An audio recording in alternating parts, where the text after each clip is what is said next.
Can you think of a food product which you can eat fresh, grilled, baked, boiled, grated, or as stuffing for another dish?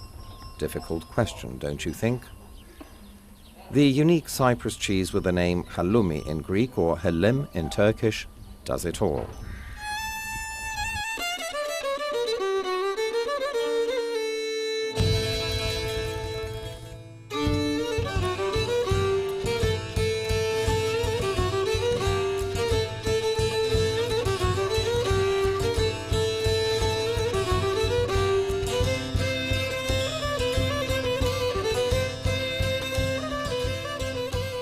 Halloumi has graced the tables of Cypriots for centuries.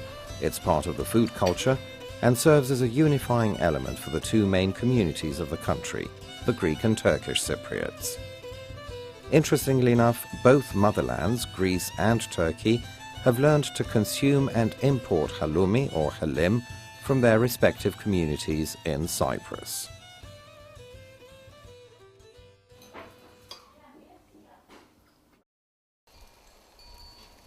It's not clear when halloumi was first produced, but it goes back as far as there have been shepherds tending their flocks in Cyprus. In 1643, the monk Agapios describes in his book Geoponiko how to make halloumi cheese. Archimandrite Kyprianos mentions in his book History and Chronicles of the Island of Cyprus that halloumi cheese was exported as early as 1644. According to the etymological dictionary of the spoken Cypriot dialect by Kyriakos Hadjioannou, the name of the cheese most likely derives from the Arabic word halloum, which means cheese. Another source mentions that it's derived from the Greek word halmi, meaning salt. During the research stage of this film, it was discovered that the name has its origin in Egypt. Until the 7th century, when the main language of Egypt was Coptic, the word for cheese was halom, which was then adopted by the Arabs and spread around the Middle East. Halloumi and Helim in Cyprus, halom in Iraq, halloum in Lebanon, halloum in Syria.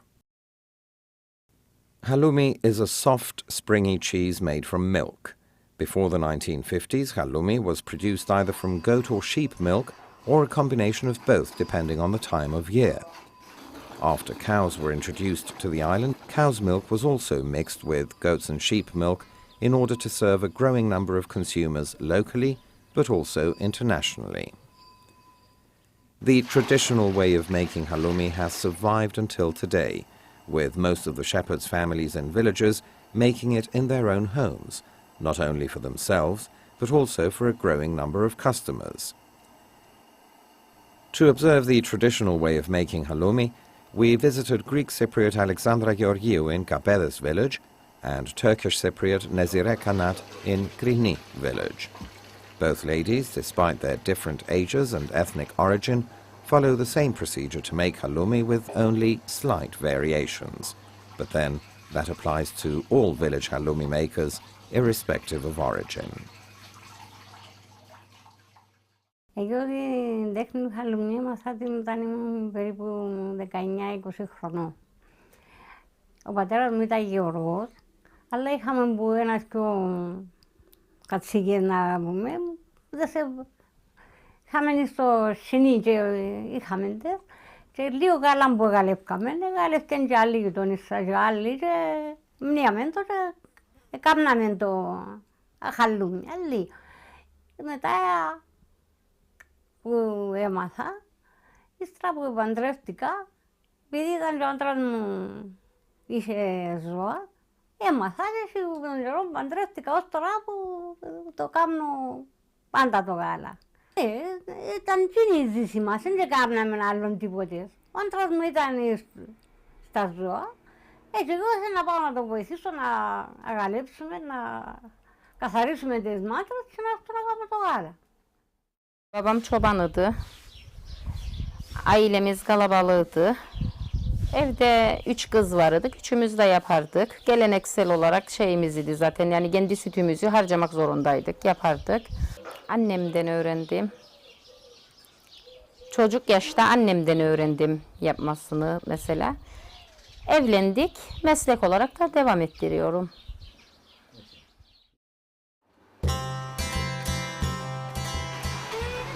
After the milk is brought to the house, it's poured into a big cauldron where it's heated until lukewarm.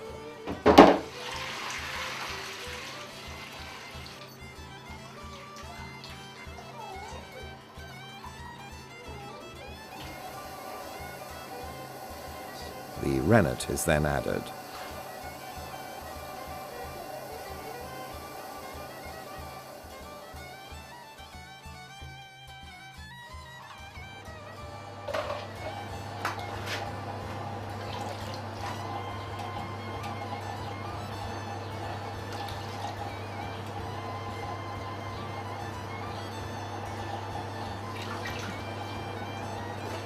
When the mixture sets and is firm, it's cut by hand into small pieces and then squeezed and blended until the curds separate from the whey.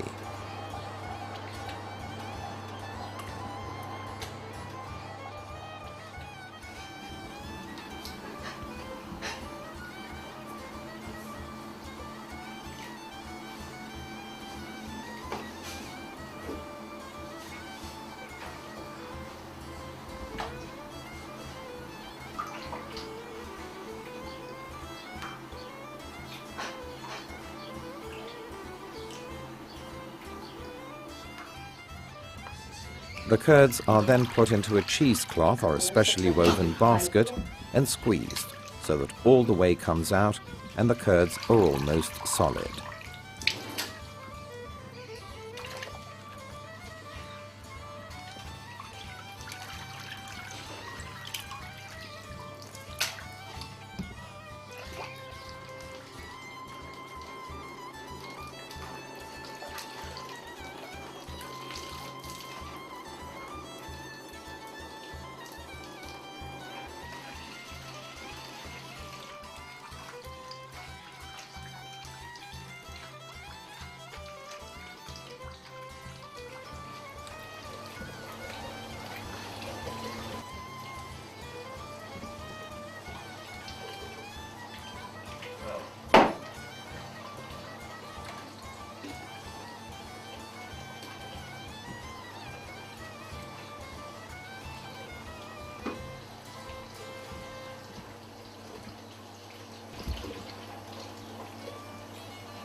The whey is then heated and processed to produce anari, a byproduct of halloumi.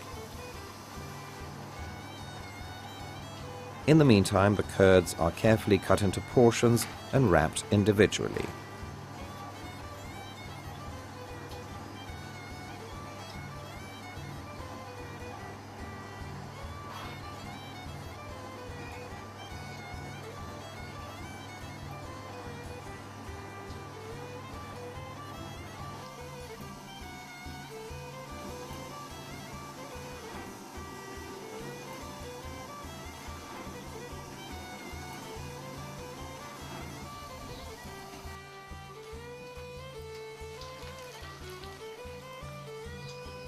After the anari is collected, the wrapped pieces are put back into the whey.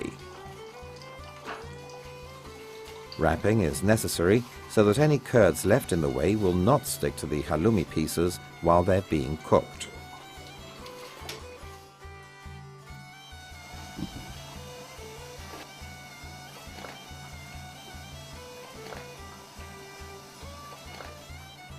halloumi is ready when it floats in about 45 minutes to 1 hour. It's then removed from the whey and sprinkled with or dipped in salt and dry mint and then folded. Fresh mint can also be put between the folds.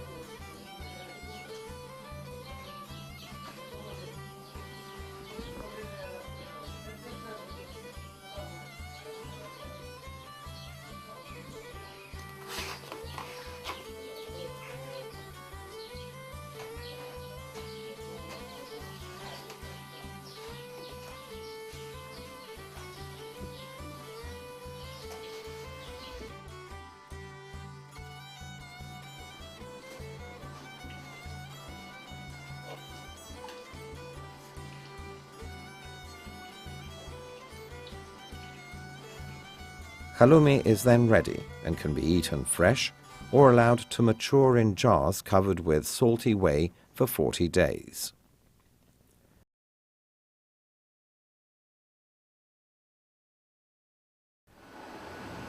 Since the 1970s, halloumi has developed into an important mass-market commodity in Cyprus, and it's produced by large dairy processing plants.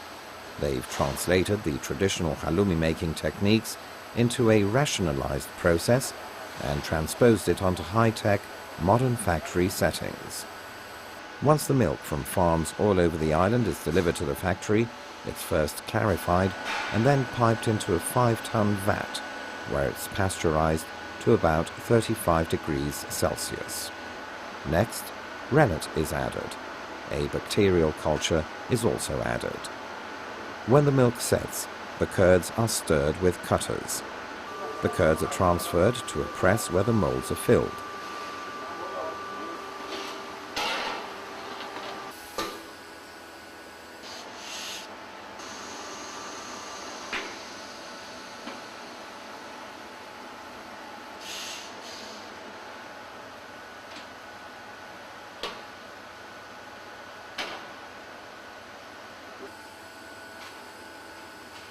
The curds are then pressed down in order to shape the cheeses.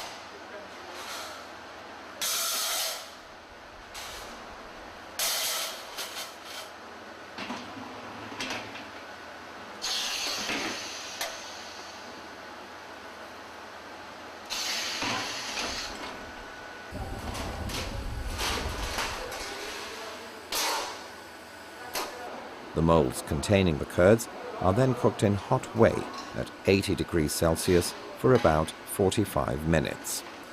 Next, they're hoisted out and laid onto the tables where sea salt and dried mint is sprinkled over the cooked halloumi while still hot. The cheese is then folded by hand. This dates back to the days when halloumi was made in the traditional way and spread out after cooking. Folding the elongated cheese meant that more individual halloumi pieces could be packed into brine containers to preserve them. Once folded, the cheese is cooled and immersed in salty whey for 2 days before being drained and weighed. Extra mint is then sprinkled over it before it's vacuum-packed and ready to be dispatched. To Cypriots, halloumi is as important as daily bread. It's used by households and restaurants in endless combinations. Halloumi can be served fresh to accompany fruits, especially watermelon, melon, and figs. It's also the basic ingredient of a typical Cypriot sandwich. Halloumi does not melt, so it can be grilled and served on its own as part of a meze menu. And because it doesn't melt, it's fried and becomes part of the breakfast table along with eggs. Can you boil halloumi? Yes, if you cut it into cubes and put it in trahanas, a Cypriot soup. Cypriot ravioli are also made with halloumi stuffing. And because the possibilities are endless, halloumi can be baked and serves as one of the major ingredients for dishes like pasticcio, as well as halloumi cakes.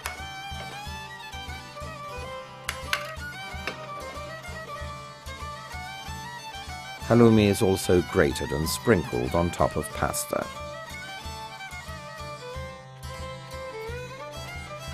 Last but not least, halloumi pies are sold in large numbers by all bakeries around Cyprus.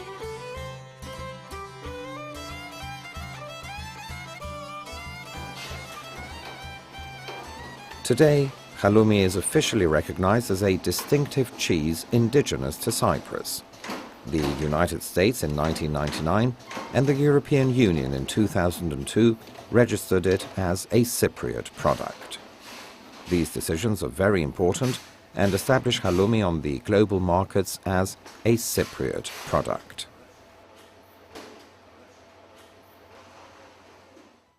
As mentioned at the beginning of this film, halloumi serves as a unifying element for Greek and Turkish Cypriots. Through the years, both communities managed to preserve the traditional way of making this indigenous product. The Cypriot cuisine is full of similar cases of shared recipes, which prove the peaceful coexistence and the sharing of Cyprus's food culture by the two communities.